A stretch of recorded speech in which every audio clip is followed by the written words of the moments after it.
Hello and welcome back or welcome to the Riley Brakefield Show. I am your host, Riley Brakefield, also known as Titties on the Streets by my homies and some of my enemies. This is a podcast, if you're not familiar, where we talk mostly about sports. Sometimes I talk about politics. Sometimes I have a high thought of the week. I get high and I have these crazy ideas. Sometimes I talk about trying to catch the latest pedophile. As always, looking at you, Tom Hanks. You name it, if it's going on in the world, if it's on my mind, if I feel like talking about it, more than likely I will talk about it. But that's the show. I hope you enjoy. I hope you stick around and let's have some fun. Today's show got a couple news and notes, a couple things I want to talk about. Then we'll hit a high thought of the week.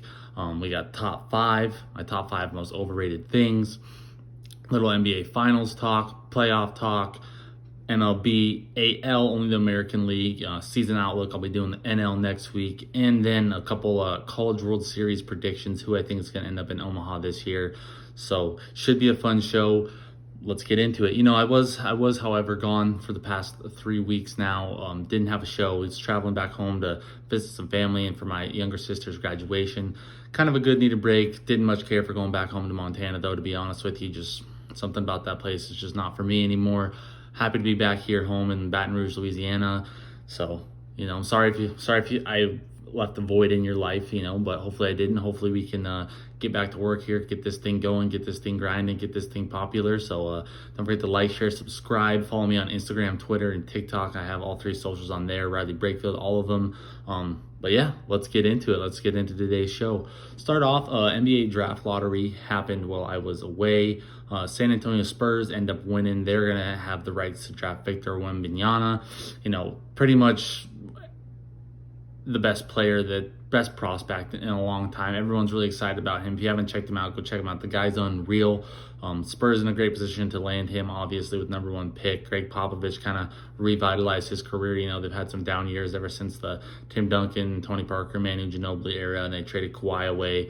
Kind of hit a downhill turn here, so hoping to kind of regain some momentum back in San Antonio, get Popovich back in the playoffs, and starting with Wembanyama, it's a great place to start. I mean, who knows how long Pop's going to be coaching. He is getting up there in age, but it's a great chance for him to kind of show that he is still one of the best coaches the NBA has ever seen. So Hornets round out at number 2. Trailblazers got the third pick.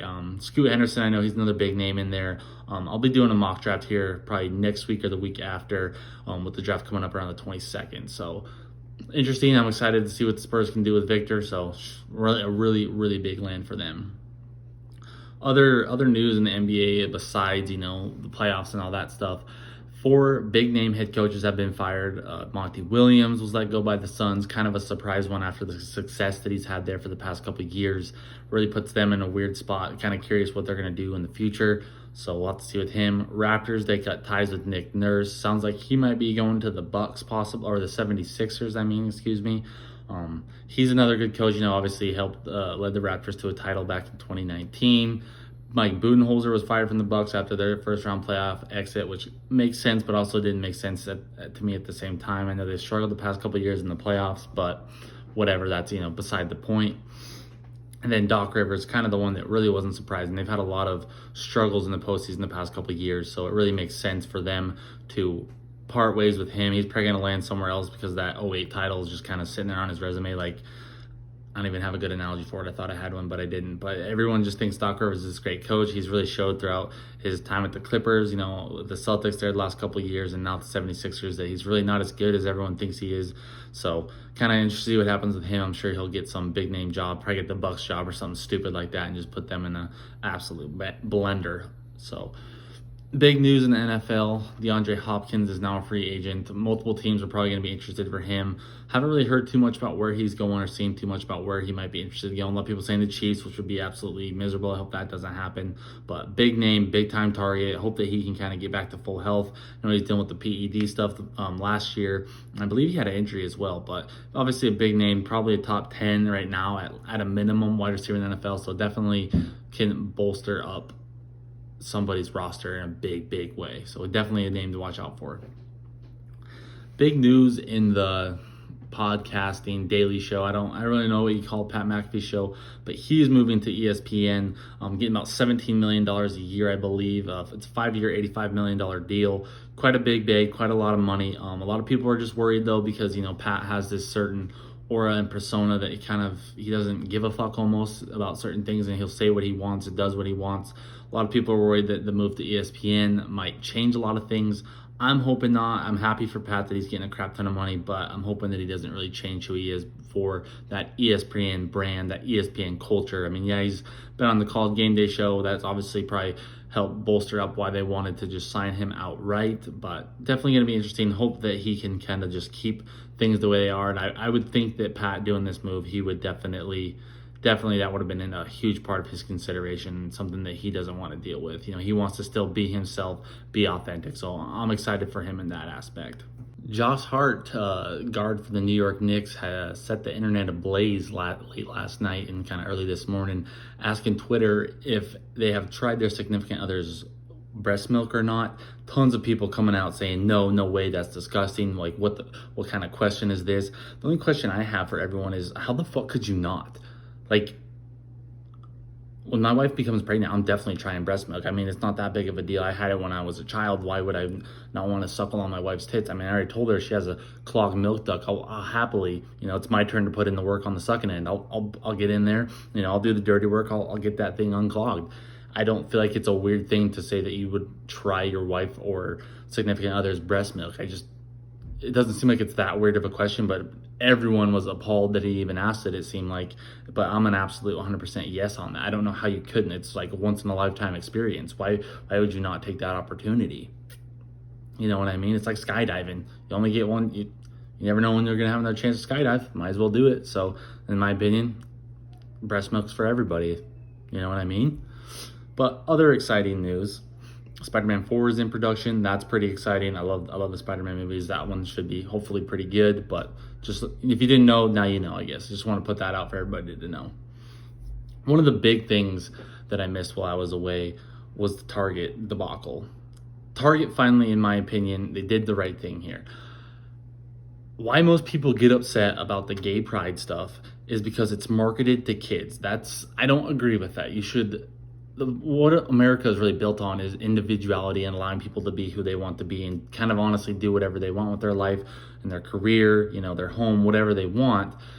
But when you're marketing this stuff to kids, it almost feels like it's a targeted almost attack in a sense, like you're trying to be like, we need more gay people, we need more trans people. That's not fair. You shouldn't ever tell a kid how to live their life. The whole point of having children is to raise them and lead them down a path of being a good human being, not forcing them to be one thing or the other. It's outright stupid, and I don't think that the gay community or the LGBT community understands where a lot of people are coming with that. It's not that they're upset because someone's gay or anything like that. You're marketing to kids and not allowing them to have a mind for their own. You're telling them that almost this is a way that you have to be. This is the way that you need to be for society. That's outright ludicrous and outright stupid. It just is. You shouldn't be. There's no reason that there should be gay pride kids clothes. When I was 8 years old, I was more concerned with if I want to have a peanut butter and jelly for lunch or a ham sandwich. Kids today should not be worried. Kids never have ever been worried or should ever be worried about what gender they want to be, who they want to have sex with, because at the end of the day, when you become an adult, nobody fucking cares who you fuck, honestly. I think that's where a lot of misconception with this is no one really cares. It shouldn't be marketed to kids. The people that care are just the outright batshit crazy people. I'm not gay. I'm not trans. I don't agree with it necessarily. I don't understand it, but I don't hate anyone because of that, because that's their choice. That's their right to do as a human being, especially in a country such as America. At the end of the day, I don't care who anyone's sleeping with. I mean, sex is at the highest point in civilization where it's the most talked about thing. I mean, you can get on any app and you can see butt cheeks. You can find porn people. You can find OnlyFans. You can, the sex is so much different than what it was 20, 40 years ago. I'm growing up in a generation of I don't really care who your sexual preference is. Maybe they did back in the day, but in my opinion, the world today, no one actually cares who you're having sex with. It's just this weird idea that certain people in the media, especially people with high platforms, they want to push this agenda with it. Oh, we care. Oh, it's wrong. Oh, you hate us. How could you do this to us? I mean, it's a downright, in my opinion, one of the stupidest arguments there is in America, especially today. Because at the end of the day, I don't really think that anyone cares who anyone has sex with, because that's your private life. If you want to blast it on the internet to make money, you do it. If you want to keep it private, you do it. But at the end of the day, no one cares. No one should care. Because what does it matter? The only reason that people care is when it's marketed to kids. That's not fair. You shouldn't. They're trying. It seems to me like it's always a push agenda to try to get this younger generation to think one way and be that way. It's not fair. It's not right. It's downright ludicrous and stupidity. But at the end of the day, nobody cares if you're black, white, yellow, green, gay, lesbian, straight, transgender, whatever all the other terms are, because there's too many of them. I can't keep up. Nobody cares. Point blank, period. And if you care, stop caring. It's not that big of a deal. Unless it's affecting you in your day-to-day life, it's not a problem. All right? Thank you. Thanks for coming to my TED Talk. Speaking of absolute stupid and ludicrous things, the United States of America, our lovely government, we are sending another $300 million to Ukraine for God knows why. Does anyone at this point even understand why we're sending them money? I've never understood why we as America, I understand we're like this big brother, we're supposed to be a certain way and supposed to care about everybody else. Why don't we just care about ourselves, honestly? We should be focused on all the problems that are plaguing America. I mean, we have some states that are absolutely riddled with poverty. I mean, you have people that can't find a job. We have all these problems. We have a race war, a straight versus gay war. Like all these problems that are constantly arising. We don't have kids protected in school. That money that we just sent to Ukraine could easily be used to hire armed guards at every school throughout the United States of America, like twice, honestly, probably. I can't remember the numbers, but I know I've talked about it before. It's just absolutely stupid. And when you sit back and you think about why Russia invaded Ukraine, it's because there was NATO troops on the border, and that is not something that they want. That's totally fair. I totally understand that. I'm sure we wouldn't like Russian or Chinese or Iran troops sitting on the border at Canada. We wouldn't like that. That wouldn't make us feel too happy. We'd get a little weird feeling in our stomach like something was going to happen. So what did Russia do? They attacked. Maybe it wasn't the right move. Maybe it was a little over the top, but they are just doing what's best for them. But why at the end of the day do we care? This war has cost us so fucking much. We now have China, Iran, Russia using the yuan for oil buying, oil exchange, or whatever the correct term is. We have all these countries that are just getting continuously more upset with us over something that has literally nothing to do with us. Why do we care? I don't understand that. Why should we care? We should care about ourselves. I'm sorry, because at the end of the day, one of the best quotes I've ever heard is, "Nobody is coming to save you." So why do we have to keep saving people? Why do we have to keep being God in a sense? It's not our job. Everyone else should figure out their own fucking life. We should care more about our people, not people that live in Eastern Europe that has nothing really to do with us. So what if Russia takes them over? Whoop-de-freaking-do. We don't need to go to war. Let them go to war. It's not our problem. We don't need to spend our money. To me, it just comes down to, it's like common sense. It's like, why waste our time? I don't think I'll ever understand that part of politics. Yeah, I understand, having a good relationship, yada, yada, yada, all that bullshit.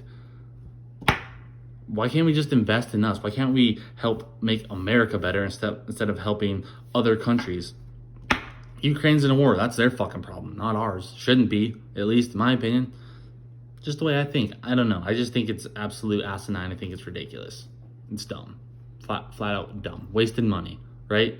Everybody hates wasting money. What's the investment we're getting out of this? It doesn't seem like we're getting any return or anything good, because it just seems like we're pissing off all the other superpowers who already don't like us. Like, it's just absolutely ludicrous. And going back to other dumb politicians, AOC is all upset because a parody account of her keeps going viral on Twitter. Most people think the whole reason that it's going viral is because it actually sounds a lot like her, and she's saying some very outlandish shit, which she has said on Twitter before. So who's really, it's not, if people believe it, that's on them, but at the same time, it's like, use your 2 cents, but at the same time, it's like, well, if it sounds like you, maybe people are going to engage it because they think it's you. Maybe you should look in the mirror. You ever thought about that? It's a good idea. Maybe start there. I don't know. Moving on to my high thought of the week. I've been diving into TikTok when I get high. I just love to just watch videos and stuff like this. And I am becoming more and more of a believer that dinosaurs were never real. And in fact, they were actually dragons. I mean, sit here and think about it. 6,000, 4,000, however long ago it was. I know the numbers, but I don't want to look them up because I just don't. Okay, I'm sorry. How can someone just randomly come up with this idea of a dragon? Think about the human brain. Like, yeah, you could come up with something like that today when you think about all the advancements. Like, this goes for all mythological creatures, in my opinion. I think all these things that everyone said are real or they're mythological, I think they were totally, totally real.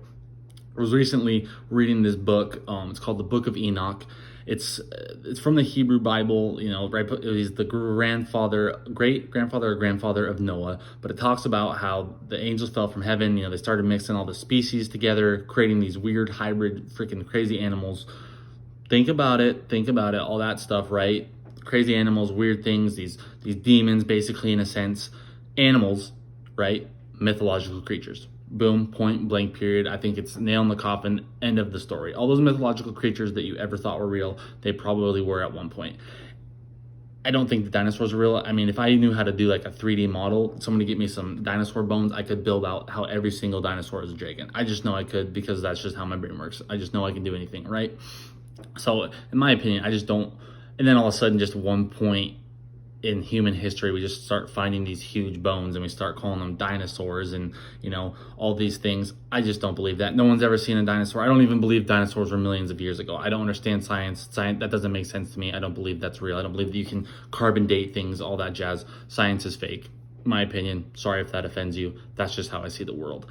So point blank, period, end of story here. Dinosaurs were never real. They were always dragons. Even the ones with the long necks, dinosaur or dragon. Oh man, I just screwed myself right there. Whatever. I'm getting the words mixed up. They're too easily similar. The Triceratops, that's like a perfect, watch Game of Thrones, watch House of Dragon. That's literally what the dragon head looks like. It's like a Triceratops head with the big crown.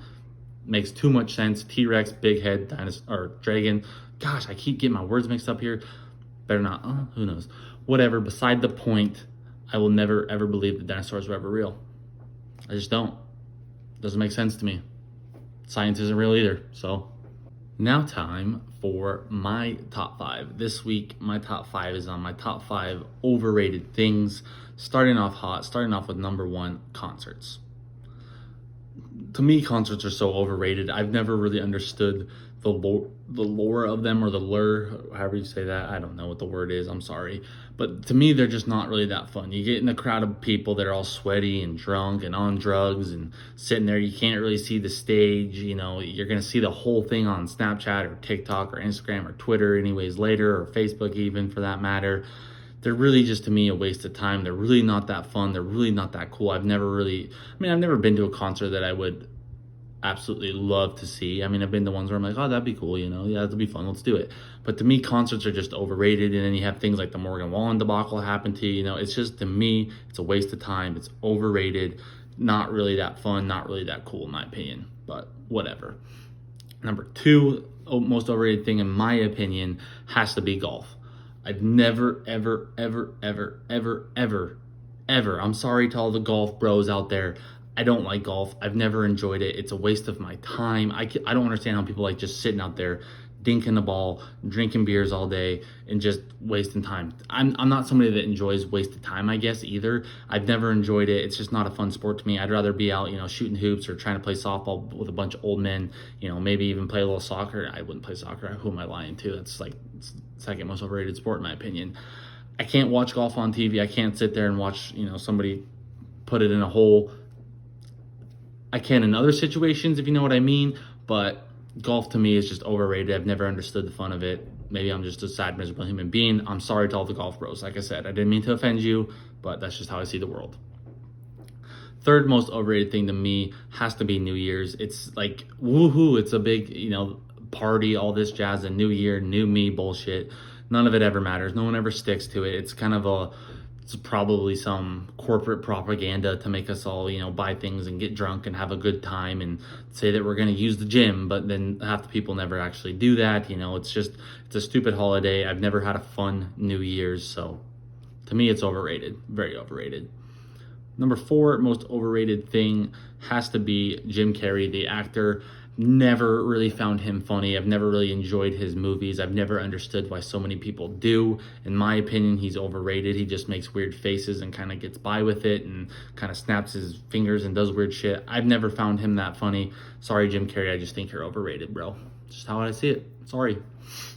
Number 5 most overrated thing has to be the United States government. I grew up thinking that the government was there to help us, was going to be this thing and this force forever and ever. And the older you get, the more you realize that it's all just a big corporate lie, big propaganda. The government sucks. They don't give a fuck about us. They never do anything for us. They're only trying to hurt us. They're only trying to divide us apart, only trying to make money for themselves, whatever they can do. It just is easily one of the most overrated things that people still today are like, woohoo, woohoo, I love this guy, I love that girl. On both sides of the aisle, it's just absolutely stupid. Like, how do people give money to politicians?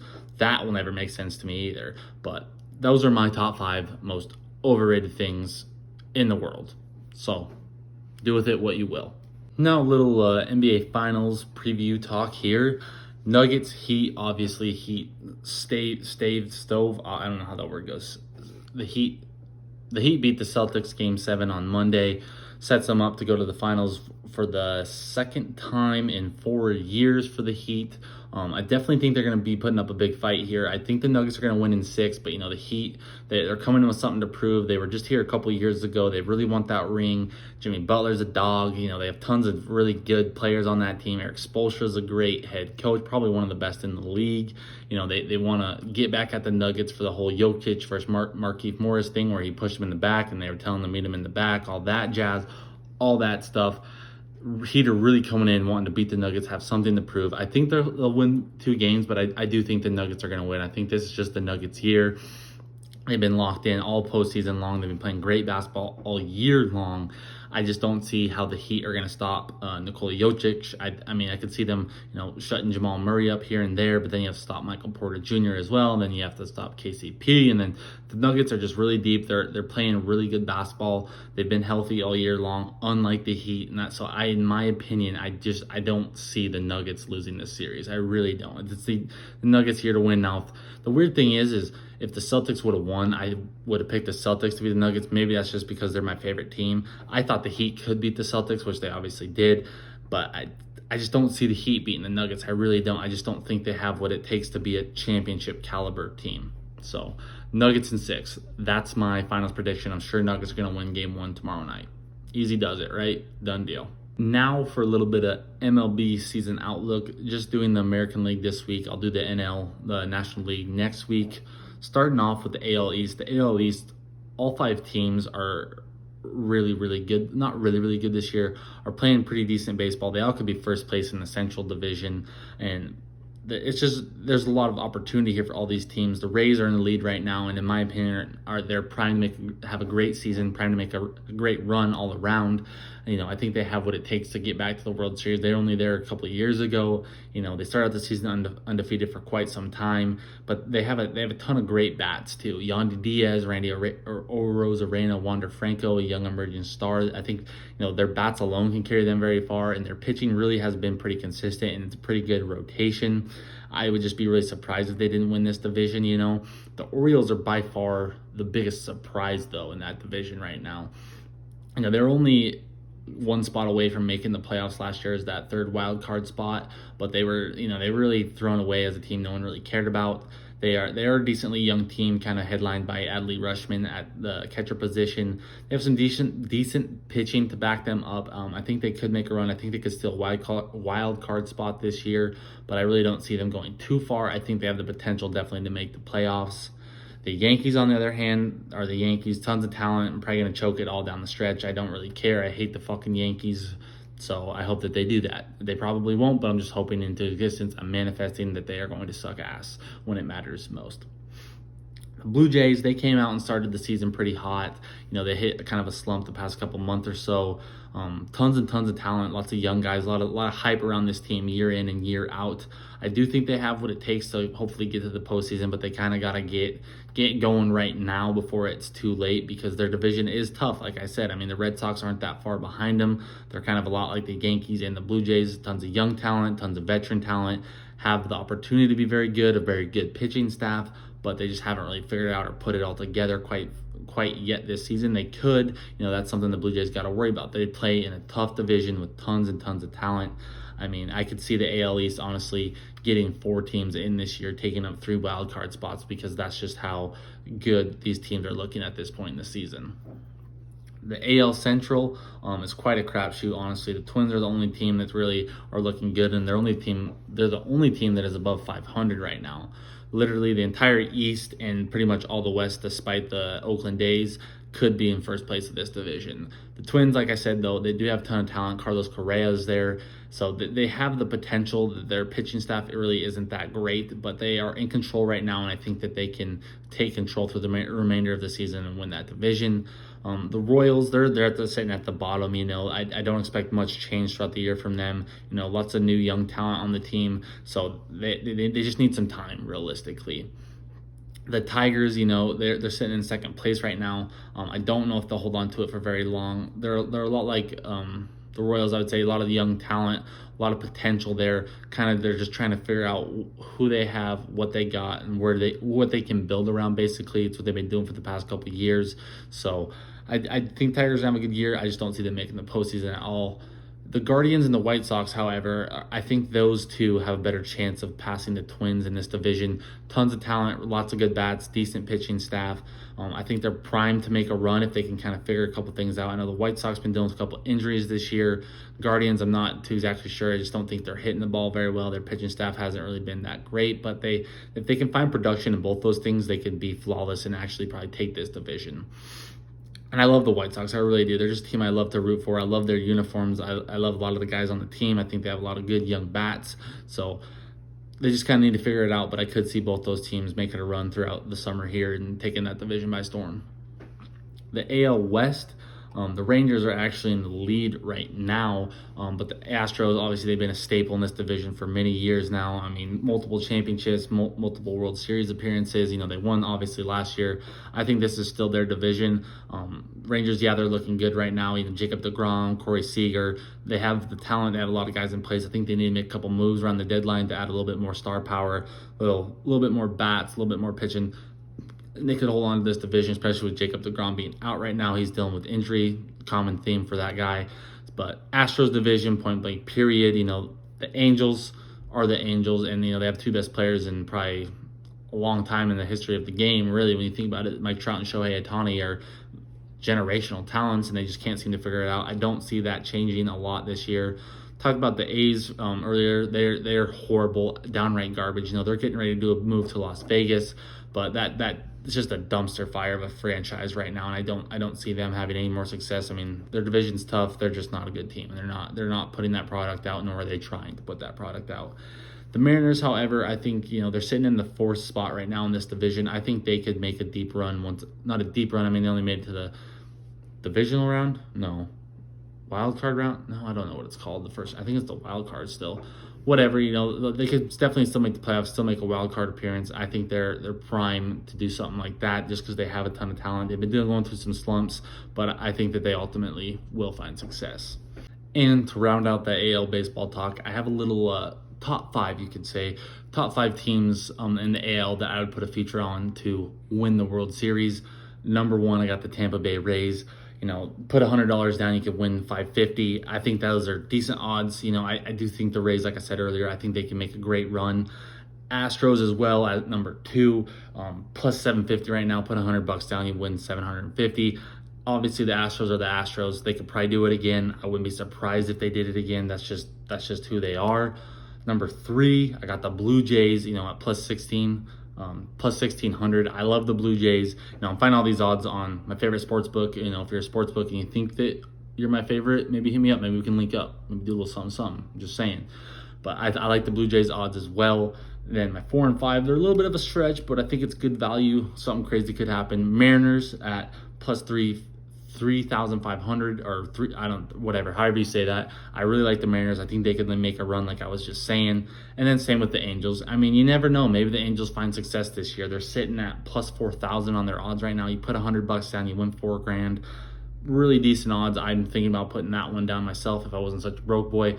But those are the 5 teams I really like out in the AL to actually make a run and hopefully win the World Series. So take my advice. I'm just sitting here bullshitting to 10 people that are probably listening, and so do with this information what you will is what I'm trying to say, I guess.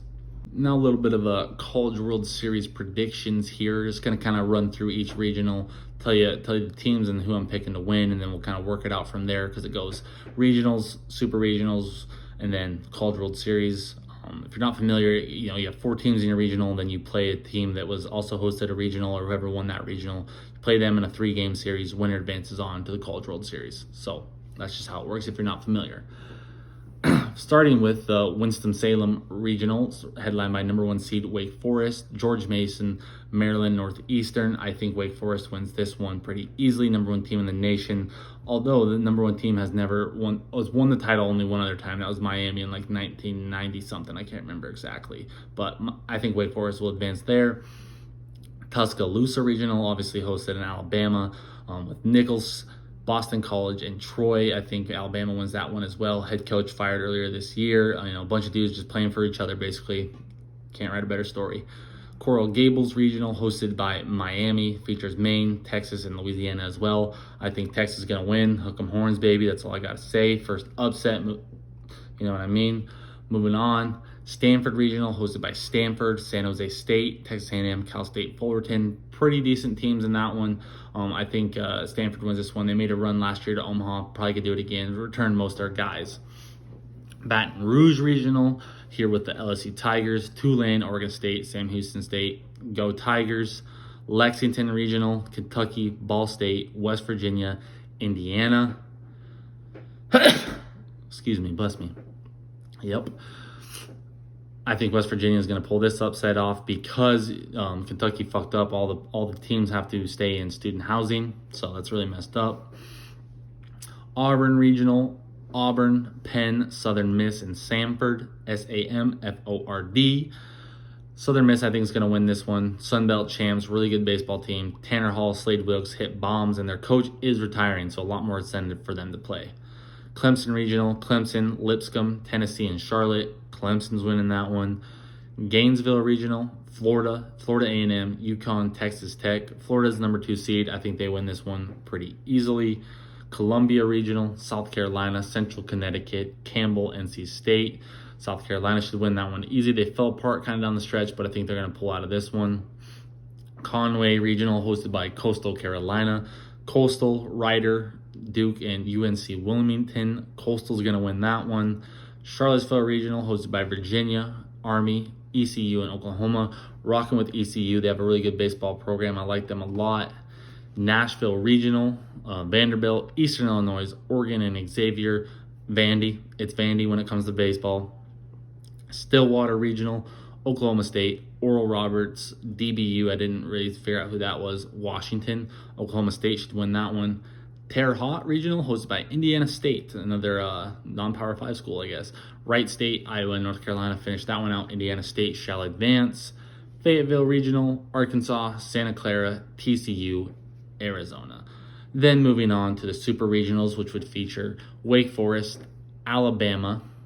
I think Wake Forest wins that one. Moves on to the Omaha, Stanford, and Texas. Rocking with Texas. Hook 'em, baby. LSU, West Virginia. Go Tigers.